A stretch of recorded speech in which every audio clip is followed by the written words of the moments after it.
Hello बच्चों, नमस्कार, आदाब, सत श्री अकाल। बहुत दिनों बाद आज हम सभी फिर से मिल चुके हैं किस पे? आपकी अपनी कक्षा सोनी कक्षा पे। ओके, तो आज हम लोग क्या पढ़ रहे हैं? Breathing and exchange of gases. कुछ लोग कमेंट कर रहे थे कि मैम वन शॉट लेके आइए नीट के लिए, तो मैं वन शॉट लेके आ रही हूँ। ये हमारा पूरा चैप्टर इस वीडियो में कवर किया जाएगा और टाइम नहीं है, इस वजह से मैं लिख के पहले से लेके आ रही हूँ। मैं इस पे लिख नहीं रही हूँ। अगर आपको एक बार रिवीजन के लिए ये वीडियो बहुत अच्छा है आपके लिए। अगर आप नीट का एग्जाम देने के लिए अभी बैठ रहे हैं ना, उसके लिए नीट या बीएससी नर्सिंग बहुत से एग्जाम अभी आ गए हैं, फॉर्म निकल गया बीएससी नर्सिंग का। आप लोग उसको जरूर जरूर जरूर फिल कर दीजिए, ठीक है। तो अब हम लोग चलते हैं अपना ह्यूमन फिजियो शुरू करने के लिए। ह्यूमन फिजियो में फर्स्ट चैप्टर क्या है? Breathing and exchange of gases. अब इसके इंट्रोडक्शन में क्या है? ब्रीथिंग और रिस्पिरेशन में अंतर क्या होता है? ब्रीथिंग जो होता है वो ऑक्सीजन को, इन्वायरमेंट सराउंडिंग में ऑक्सीजन है, ऑक्सीजन को इनहेल और इसको कार्बन डाइऑक्साइड को एक्सहेल करने का जो प्रक्रिया है उसको हम लोग क्या कहते हैं? ब्रीथिंग। और जब हम लोग ऑक्सीजन को अपनी बॉडी के अंदर लेते हैं और उसमें कैटाबॉलिक प्रोसेस चलती है, उसमें डिफ्यूजन होता है गैसों का, सारी प्रक्रिया, सारे प्रोसेस होने के बाद जब कार्बन डाइऑक्साइड हमारी बॉडी के बाहर जाता है, इन्वायरमेंट में जाता है, तो उसको हम लोग क्या कहते हैं? रेस्पायरेशन, ठीक है। तो आगे हम लोग को दिया गया है कि ये जो रेस्पायरेशन और ब्रीथिंग है वो डिफरेंट एनिमल में डिफरेंट टाइप से या डिफरेंट सिस्टम के थ्रू होता रहता है, ठीक है। तो वो क्या क्या है उस पर देख लेते हैं, बट उसके पहले एनसीईआरटी ने ये दिया है कि जो हमारा रेस्पायरेटरी ऑर्गन होता है वो डिपेंड करता है हैबिटाट पे और ऑर्गेनाइजेशन पे। जैसे कि हम लेवल ऑफ ऑर्गेनाइजेशन क्या है किसी एनिमल का, जैसे कि हम लोग जमीन पे रह रहे हैं, मछलियां जो है वो पानी में रह रही हैं, पक्षियां जो है वो आसमान में उड़ रही हैं। तो क्या सबका रेस्पिरेटरी ऑर्गन सेम होगा? नहीं होगा ना। या सबका स्ट्रक्चर सेम होगा? नहीं होगा। कुछ डिफरेंसेस होंगे हर जगह पे। हमारा पोरीफेरा, सिलेंट्रेटा, टीनोफोरा, प्लेटी हेलमिंथी, एस्के हेलमिंथी सब है, क्या सबसे सेम तरीके से रेस्पिरेशन होता है? नहीं होता ना। अलग अलग होता है, अलग अलग चीजें पाई जाती है। तो वो कैसे पाई जाती है वो चीजें किस पर डिपेंड करता है? Habitat and level of organization. Most important line है एनसीईआरटी की। उसके बाद क्या दिया है? कौन किससे करता है? पोरीफेरा, सिलेंट्रेटा, टीनोफोरा, प्लेटी हेलमिंथी, एस्के हेलमिंथी एंड इकानोडर्मेटा किसके थ्रू करता है? रेस्पिरेटरी ऑर्गन इसमें एब्सेंट होता है। क्या पाया जाता है?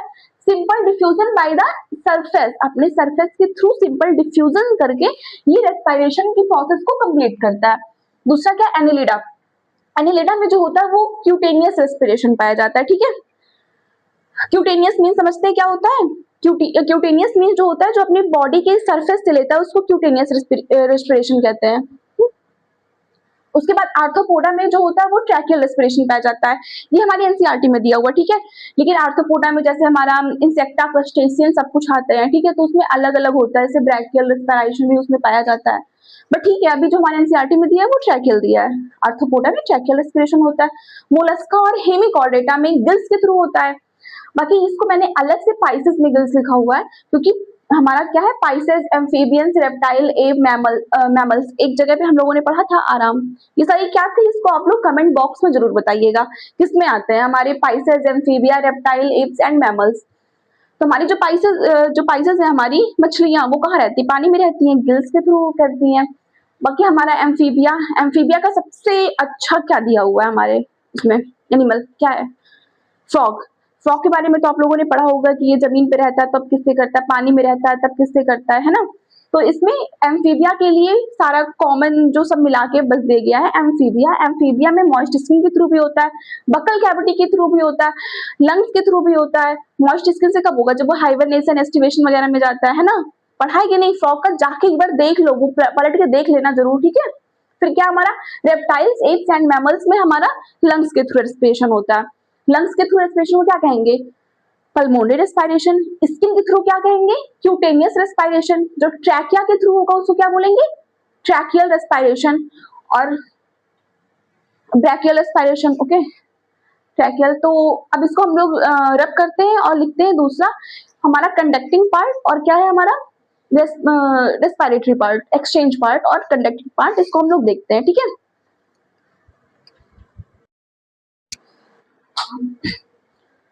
तो अब हम किसके बारे में पढ़ेंगे? रेस्पिरेटरी ट्रैक के बारे में। तो रेस्पिरेटरी ट्रैक हमारा जो है उसको दो भागों में कैटेगराइज किया गया। फर्स्ट क्या है हमारा कंडक्टिंग पार्ट एंड सेकंड है एक्सचेंज पार्ट। अब कंडक्टिंग पार्ट क्या होता है, ये जो होता है हमारा एक्सटर्नल नॉस्ट्रल से टर्मिनल ब्रोंक्यूल तक फैला हुआ होता है। इसके चार फंक्शन मेन है जो एनसीईआरटी में दिए हुए हैं। क्या दिए हुए हैं, ट्रांसफर ऑफ एयर, ये एयर को ट्रांसफर करता है एटमॉस्फेयर से हमारी बॉडी में लेके आता है, ठीक है, एक्सटर्नल नॉस्ट्रल तक पहुंचाता है।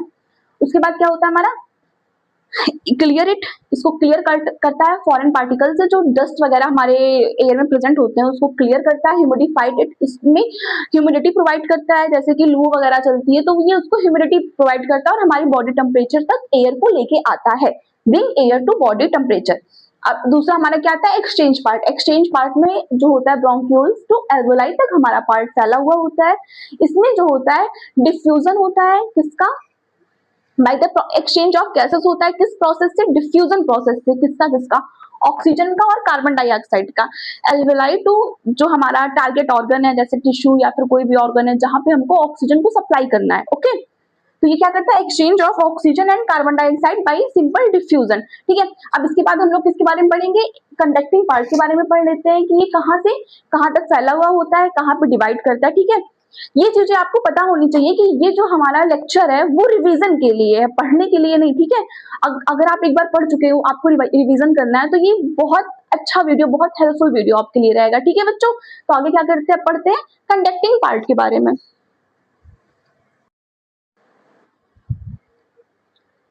अब हमको क्या पढ़ना है कंडक्टिंग पार्ट के बारे में। जो हमारा कंडक्टिंग पार्ट होता है वो कितने हिस्सों में डिवाइडेड होता है, डिवाइडेड मींस इसका पाथवे क्या होता है, हमारे एयर का पाथवे क्या होता है कंडक्टिंग पार्ट में, उसको देखते हैं। एक्सटर्नल नॉस्ट्रिल, ठीक है, एक्सटर्नल नॉस्ट्रिल से कहा जाएगा नेजल चैम्बर, नेजल चैम्बर से हमारा जाएगा फेरिंग्स जो कि कॉमन पैसेज होता है फूड एंड एयर का, ठीक है। इसमें नेजोफेरिंग्स और ओरोफेरिंग्स है जो हमारे एनसीईआरटी में है नहीं, तो हम बस इतना है कि common passage for food and air, okay. फिर इससे जाएगा हमारा लैरिंग्स में, लैरिंग्स जो होता है वो कार्टिलेजिनस बॉक्स होता है जो हमारा साउंड प्रोड्यूस करता है, इसलिए इसको हम लोग क्या कहते हैं साउंड बॉक्स भी बोलते हैं। और हमारा जो लैरिंग्स होता है वो ओपन होता है ग्लॉटिस में। ग्लॉटिस पहले हम लोग के यहाँ एक चैप्टर था डाइजेस्टिव सिस्टम हुआ करता था एक जमाने में, ठीक है, वो में बीएस में मिलेगा, कोई नहीं पढ़ लेंगे यार। तो उसमें क्या था कि ग्लॉटिस जो होता है इसका ओपन जो होता है वो ग्लॉटिस में होता है। ग्लॉटिस में एक फ्लैप पाया जाता है जो कि थिन थिन होता है, ठीक है, थिन और कार्टिलेजिनस फ्लैप होता है जिसको हम लोग क्या कहते हैं एपिग्लॉटिस। तो ये पूछा गया है क्या होता है, थिन होता है और क्या होता है इलास्टिक होता है और कार्टिलेजिनस फ्लैप होता है जिसको हम लोग क्या बोलते हैं एपिग्लॉटिस, ओके, उसकी कवर होती है। फिर हमारा जो लैरिंग्स होता है वो कहाँ ओपन होता है ट्रैकिया में। ट्रैकिया जो होती है वो हमारी दो पार्ट में डिवाइड होती है, कहाँ से डिवाइड होती है T5 से, ओके, T5 से डिवीजन होता है इसका। फिर ट्रैकिया हमारा ओपन होता है ब्रोंकाई में, फिर सेकेंडरी ब्रोंकाई में, फिर टर्सरी ब्रोंकाई में, initial bronchiole and terminal bronchiole, और इसके पास से हमारा एक्सचेंज पार्ट स्टार्ट हो जाता है। तो एक बार फिर से देख लो जल्दी से, external nostril, nasal chamber, pharynx, लैरिंग्स, cartilaginous box, sound box बोलेंगे। ट्रैकिया T5 से डिवाइड होगा, primary bronchi, secondary bronchi, tertiary bronchi, initial bronchiole and terminal bronchiole. अब क्या पढ़ेंगे हम लोग कंडक्टिंग पार्ट के बारे, सॉरी कंडक्टिंग तो हो गया, अब हम लोग एक्सचेंज पार्ट के बारे में पढ़ेंगे, ओके। अगर आप लोग को स्पीड तेज लग रही होगी तो उसको स्लो कर लो, क्योंकि मैं सोच रही हूँ कितने कम टाइम में ये चैप्टर निपटा दे हम लोग, ओके, ज्यादा आप लोग को टाइम मत देना पड़े। तो आपको अगर तेज लगे तो उसको स्लो कर लीजिए, बाकी अगर आपको मतलब सही लग रही है स्पीड तो कोई बात नहीं, अच्छी बात है, जल्दी कवर हो जाएगा चैप्टर, ओके।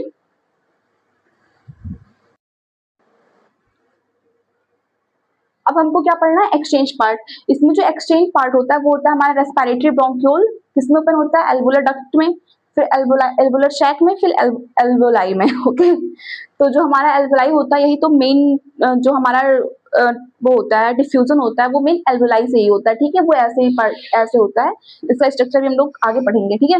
तो एल्वोलाई जो होता है ये भी बहुत बहुत बहुत इंपॉर्टेंट है। क्या एल्वोलाई जो होता है वो थिन इरेगुलर वाल होता है, हाईली वैस्कुलाइज्ड बैग की तरह ये होता है। इसमें जो वाल होते हैं वो कैसे होते हैं, थिन और इरेगुलर वाल होते हैं।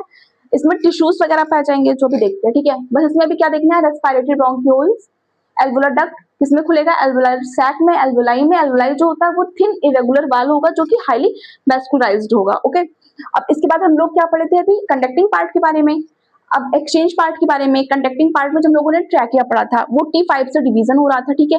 T5 से कहाँ खत्म हो रहा था, वो स्टार्ट हो रहा था हमारा नेजल पैसेज से, मतलब ओपन हो रहा था एक्सटर्नल नॉस्ट्रिल से, और कहाँ तक जा रहा था हमारा टर्मिनल ब्रोंक्यूल तक। और हमारा जो सी शेप कार्टिलेजिनस रिंग होता है वो हमारे ट्रैकिया में पाया जाता है और वो कहाँ पे जाके खत्म होता है, इनिशियल ब्रोंक्यूल तक। ठीक है, सी शेप ऐसे हाइलन कार्टिलेज का एक रिंग पाया जाता है जो हमारे ट्रैकिया को या रेस्पिरेटरी ट्रैक को जो होता है वो प्रिवेंट करता है किससे, कोलैप्सिंग से। आई होप आप लोग स्क्रीनशॉट ले रहे होंगे प्रॉपरली। ठीक है, नोट जो है ये एक शॉर्ट नोट टाइप का ही है, बट मेरा बोर्ड छोटा है तो मैं कर नहीं पा रही हूँ। अब इसके बाद हम लोग क्या पढ़ रहे हैं, लंग्स के बारे में, उसका स्ट्रक्चर हम लोग पढ़ लेते हैं। ठीक है, ड्रॉ कर लूँ मैं पहले उसको। अब हम लोगों को लंग्स के बारे में पढ़ना है। जो लंग्स होता है वो किससे कंप्राइजेस होता है, लंग्स जो होता है वो ब्रोंकाई, ब्रोंक्यूल और एल्वोलाई से कंप्राइजेस होकर लंग्स बनाता है, मतलब इन चीजों से वो मिलकर बना होता है। ये हमारा लंग्स का स्ट्रक्चर है। अच्छा होगा आप एनसीईआरटी से देख लेंगे, काम चलाओ डायग्राम मैंने बना दिया है। इसमें एपिग्लॉटिस होता है, फिर ग्लॉटिस होता है, हमारा लैरिंक्स होगा, ये ट्रैकिया होगा। ट्रैकिया जो है वो T5 पे जाके डिवाइड हो जाएगा। डिवीजन के बाद ये हमारा क्या बनाएगा, वही primary bronchite, secondary bronchite, tertiary bronchite, initial bronchiole and terminal bronchiole. ठीक है, ये यहाँ से यहाँ तक का फैला हुआ है। ये ऐसा पूरे उसमें फैला हुआ है, लंग्स में फैला हुआ है। ठीक है, वो चीजें मैं दिखा नहीं पाई हूँ, बस एक रफली डायग्राम मैंने बना दिया। ठीक है, और ये इससे प्लूरल फ्लूइड होता है, इसके किनारे जो मेम्ब्रेन होती है इसको घेरे हुए होती है, उसको हम लोग प्लूरल मेम्ब्रेन बोलेंगे। जो हमारा प्लूरल फ्लूइड होता है उसका क्या काम होता है, ये हमको फ्रिक्शन से बचाता है, मतलब हमको नहीं, जो हमारा लंग्स होता है ये प्लूरल फ्लूइड जो होता है वो उसको फ्रिक्शन को रिड्यूस करता है। ओके, और क्या करता है, शॉक एब्जॉर्बर होता है। फिर प्लूरल मेम्ब्रेन होगा, हमारा जो हार्ट होगा एक कार्डियक नॉच में प्रेजेंट होता है। ओके, एक कार्डियक नॉच है हमारा, ये हमारा हार्ट है, ये डायफ्राम के ऊपर होता है। ओके, ये हमारा हार्ट का वो हो गया, सॉरी हार्ट कह रही हूँ, लंग्स का स्ट्रक्चर हो गया। और जो इसमें हमारा राइट लोब होता है, राइट लंग्स होता है, इसमें 3 लोब पाए जाते हैं। और जो हमारा लेफ्ट लंग्स होता है इसमें 2 लोब होते हैं, मतलब ये हमारा लोब है। ठीक है, 1 2 3 लोब किसमें पाए जाएंगे, राइट में, और 2 लोब जो है वो लेफ्ट में पाए जाएंगे। और हमारा जो लेफ्ट लंग्स होता है इसके नीचे क्या होता है, हमारा एक कार्डियक नॉच होता है जिसमें हमारा हार्ट प्रेजेंट होता है। प्लूरल फ्लूइड का वर्क मैंने बता दिया। प्लूरल मेम्ब्रेन जो हमारा जो इनर प्लूरल मेम्ब्रेन होता है वो किससे अटैच होता है, हमारे लंग से अटैच होता है। और जो आउटर प्लूरल मेम्ब्रेन होता है वो किससे अटैच होता है, वो हमारा inner lining of thoracic cavity, NCERT की लाइन है, inner lining of thoracic cavity जो होती है वो आउटर मेम्ब्रेन से अटैच होती है। अब इसमें जो है सब लोग मिटाई देते हैं। अब इसके बाद स्क्रीनशॉट ले लिया है ना, ध्यान से ले लो। अब इसके बाद हमारा क्या दिया हुआ है, लंग्स की कुछ बड़ाई की गई है। लंग्स जो होता है हमारा सॉलिड स्पॉन्जी क्या होता है, एक स्ट्रक्चर होता है, सॉलिड होता है, स्पॉन्जी होता है और नॉन मस्कुलर होता है। इसमें मसल्स पाए जाते हैं, नहीं पाए जाते हैं ना, तो ये क्या होता है, सॉलिड लिख देती हूँ। अच्छा ठीक है, solid spongy and non muscular structure होता है। ठीक है, इसकी थोड़ी सी बड़ाई की गई है। हमारा जो लंग थोरैसिक कैविटी होती है वो एक एयर टाइट चैम्बर होता है। ठीक है, thoracic chamber is a air tight chamber. तो हम लोग इसको डायरेक्टली इसके वॉल्यूम को चेंज नहीं कर सकते हैं। जब हमारे थोरैसिक चैम्बर में वॉल्यूम चेंज होता है तो उसका अल्टर हमारे माइक देख लो, उसका जो इफेक्ट पड़ता है वो हमारे लंग्स वॉल्यूम पे पड़ता है। अगर हम थोरैसिक वॉल्यूम को चेंज कर रहे हैं तो उसका इफेक्ट हमारे लंग्स वॉल्यूम पे पड़ेगा, इसलिए we can not directly change the lungs volume. Okay, ये एक एनाटॉमिकली सेटअप होता है, ये एक एयर टाइट चैम्बर होता है। अब इसके आगे हम लोग देखते हैं आगे। ठीक है,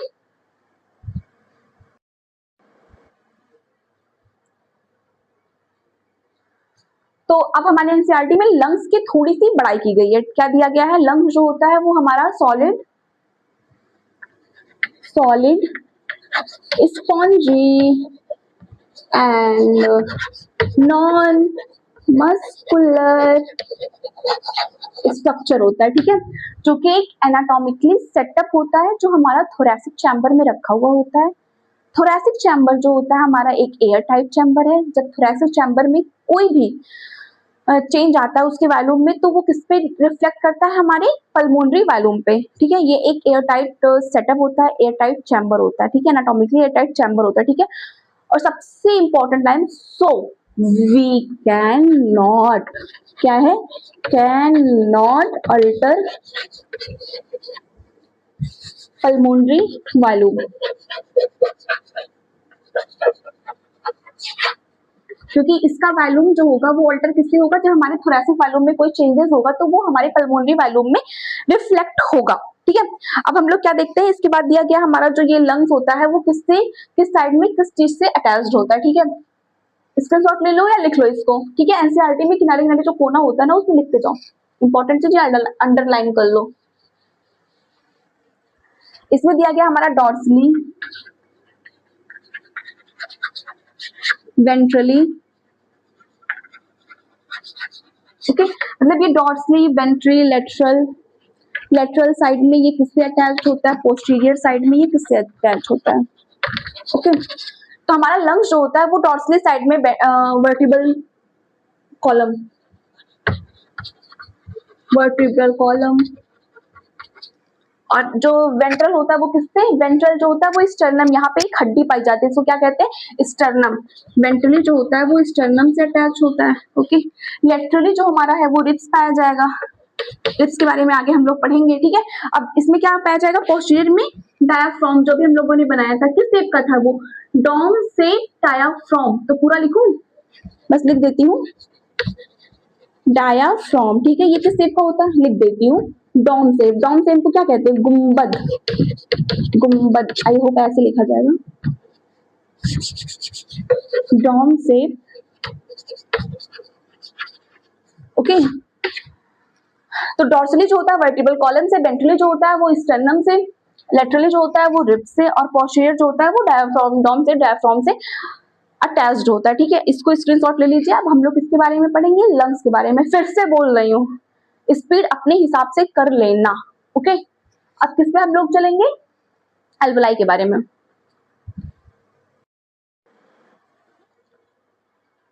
तो अब हम लोग पढ़ते हैं एल्वलाई के बारे में। एल्वलाई जो होता है वो स्ट्रक्चरल एंड फंक्शनल यूनिट होता है लंग्स का।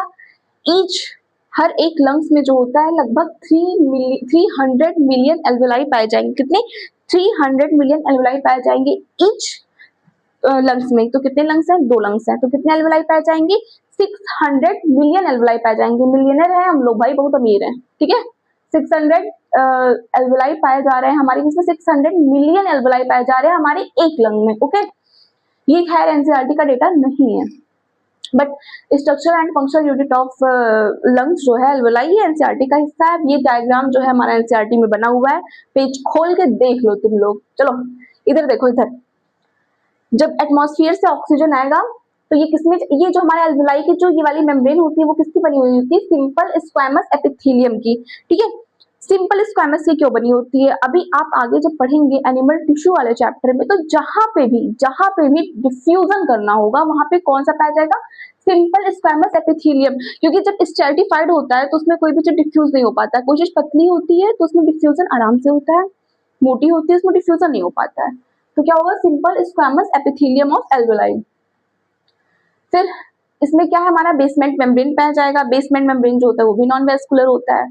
और हमारा इसमें क्या है, ये हमारा ब्लड कैपिलरी है। ब्लड कैपिलरी की ये एंडोथीलियम है। ठीक है, endothelium of blood capillary, basement membrane, alveolar, ये एल्वुलर सैक है जिसमें किनारे क्या पाया जाएगा, सिंपल स्क्वैमस एपिथेलियम से मिलकर बना होता है। हमारा जब ऑक्सीजन एल्वुलाई में आता है तो ये देखो बेसमेंट मेम्ब्रेन के थ्रू आरबीसी में पहुंच जाता है। आरबीसी जो होता है इसको टारगेट ऑर्गन तक लेके जाता है, टिश्यू तक। टिश्यू में डिफ्यूजन होता है, यूटिलाइजेशन होता है ऑक्सीजन का, कैटाबॉलिक प्रोसेस चलती है, फिर वहां से CO2 रिलीज होकर एटमॉस्फेयर में आता है। तो क्या दिए गए, 5 स्टेप दिए गए हम लोगों के। रेस्पिरेशन में तो क्या होता है, तो रेस्पिरेशन के 5 स्टेप में दिया गया, सबसे पहले ऑक्सीजन इन होती है, कार्बन डाइऑक्साइड आउट होती है। फिर क्या होता है हमारा, क्या होता है, आउट होती है। फिर डिफ्यूजन ऑफ गैसेस होता है। डिफ्यूजन ऑफ गैसेस होगा हमारा, ये जो हमने बताया अभी एल्वुलाई में। एल्वुलाई में डिफ्यूजन होने के बाद उसका ट्रांसपोर्ट होता है आरबीसी के थ्रू। फिर आरबीसी कहाँ पहुंचाएगी, उसको टारगेट ऑर्गन तक पहुंचाएगी। ठीक है, मतलब आरबीसी और फिर टारगेट ऑर्गन टिश्यू में भी डिफ्यूजन होगा। ठीक है, फिर डिफ्यूजन के बाद जब टिश्यू में हमारा कार्बन डाइऑक्साइड पहुंच जाएगा तो टिश्यू से हम लोग उसको फिर डिफ्यूज करेंगे, वहां पे यूटिलाइजेशन होगा, कैटाबॉलिक प्रोसेस होगी, कार्बन डाइऑक्साइड निकलेगा, फिर उसको हम लोग एल्वुलाई में जाके छोड़ देंगे, बाहर निकल आएगी। ठीक है, अब क्या देखते हैं हम लोग, अब आगे का हम लोग देखते हैं, कह रहे हैं एल्वुलाई। चलो तो हम लोग क्या है, एक बना हुआ डायफ्राम के बारे में बताया गया। डायफ्राम हमारा क्या होता है, डायफ्राम एक डोम शेप मस्कुलर स्ट्रक्चर होता है, ठीक है। डायफ्राम जो होता है वो हेल्प करता है हमारे इंस्पिरेशन एंड एक्सपिरेशन पे। अब हमारा क्या होता है, इंस्पायरेशन क्या होता है, इसके बारे में हम लोग पढ़ते हैं। तो हमारा इंस्पायरेशन जो होता है, जब हमारे एटमॉस्फेरिक एयर जो होती है हमारी बॉडी के अंदर जाती है, तो इसको हम लोग इंस्पायरेशन कहते हैं। ये 2 सेकंड का टाइम लेती है, ठीक है। ये क्या है, एक एक्टिव प्रोसेस है, क्योंकि इसमें एटीपी का यूज होता है, ये एक्टिव प्रोसेस होता है। और जब हमारा इंस्पायरेशन तभी होता है जब हमारा बाहर का एटमॉस्फेरिक एयर जो होता है उसका प्रेशर जो होता है वो ज्यादा होता है। एटमॉस्फेरिक प्रेशर जो होता है वो ज्यादा होता है किसके रिस्पेक्ट में, इंट्रापल्मोनरी प्रेशर के रिस्पेक्ट में ज्यादा होगा, ठीक है। हम लोग या तो देखो, ये हम लोगों ने तो पढ़ा है, P inversely proportional to V। अगर प्रेशर बढ़ाएंगे तो वॉल्यूम घट, मतलब अगर प्रेशर ज्यादा होगा तो वॉल्यूम कम होगा। अगर हम लोग वॉल्यूम को घटाएंगे तो प्रेशर बढ़ जाएगा, या प्रेशर को बढ़ाएंगे तो वॉल्यूम घट जाएगा। हम लोग वॉल्यूम को घटा बढ़ा सकते हैं, एटमॉस्फेयर के वॉल्यूम को घटाया बढ़ा सकते हैं, या फिर लंग्स के वॉल्यूम को घटाया बढ़ा सकते हैं। लंग्स को भी नहीं घटा बढ़ा सकते हैं। We can not alter the change the pulmonary volume. ये क्या होता है, एक एनाटॉमिकली सेटअप होता है, एयर टाइट चैम्बर होता है, ओके। जब हम लोग को किसका, थोरैसिक वॉल्यूम को चेंज करना है, तो हमारा पल्मोनरी वॉल्यूम जाके चेंज होगा, ठीक है। तो हम लोग प्रेशर को देख सकते हैं। तो प्रेशर, जब हमारा एटमॉस्फेरिक प्रेशर ज्यादा होगा हमारे पल्मोनरी प्रेशर से, तब इंस्पायरेशन होगा, हम लोग इनहेल करेंगे, ओके।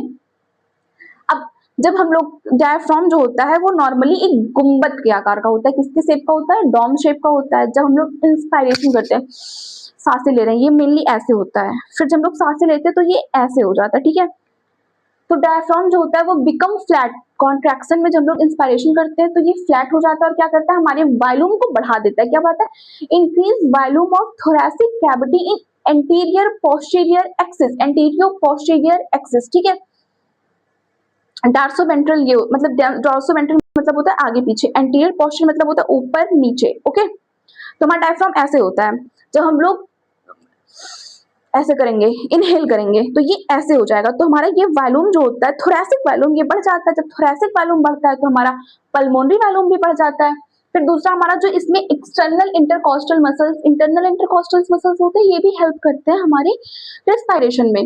तो इसमें क्या, हमारा जो एक्सटर्नल इंटरकॉस्टल मसल्स होता है वो पुल अप करता है, किसको, अपवर्ड करता है, रिब्स को और स्टर्नम को। जब हमारा रिब्स और स्टर्नम जो होता है वो अपवर्ड आ जाता है, आगे की साइड आ जाता है, तो हमारा ये जो वॉल्यूम होता है ये बढ़ जाता है। तो किस एक्सिस में बढ़ रहा है, डॉर्सोवेंट्रल में बढ़ रहा है ना, तो ये डॉर्सोवेंट्रल में बढ़ाता है। और जो हमारा डॉम शेप होता है वो किस में बढ़ाता है, एंटीरियर और पोस्टीरियर एक्सिस में। ये दोनों जो हमारा वॉल्यूम बढ़ाता है, तो ये दोनों मिलकर हमारे थोरैसिक चैम्बर का वॉल्यूम बढ़ाते हैं। जब हमारे थोरैसिक चैम्बर का वॉल्यूम बढ़ता है तब किसका वॉल्यूम बढ़ता है, पल्मोनरी वॉल्यूम बढ़ता है। जब पल्मोनरी वॉल्यूम बढ़ेगा तो उसमें प्रेशर कम होगा, और जब प्रेशर कम होगा तब क्या होगा, हमारा इंस्पायरेशन की प्रोसेस कंप्लीट हो जाएगी। तो एयर जो है वो ड्रॉइन हो जाएगा, ड्रॉन इन हो जाएगा। अब हम लोग किसके बारे में पढ़ेंगे, एक्सपायरेशन के बारे में। इसको आप लोग मिटा, मतलब सॉरी, स्क्रीनशॉट ले लीजिए। मिटा तो मैं रही हूँ यार, स्क्रीनशॉट ले लिए ना, मैं मिटा देती हूँ यार। आप लोगों से क्या ही बोलूं, बुरा मान जाएंगे, कहेंगे चपरासी वाला काम कराती है मैं। चलो।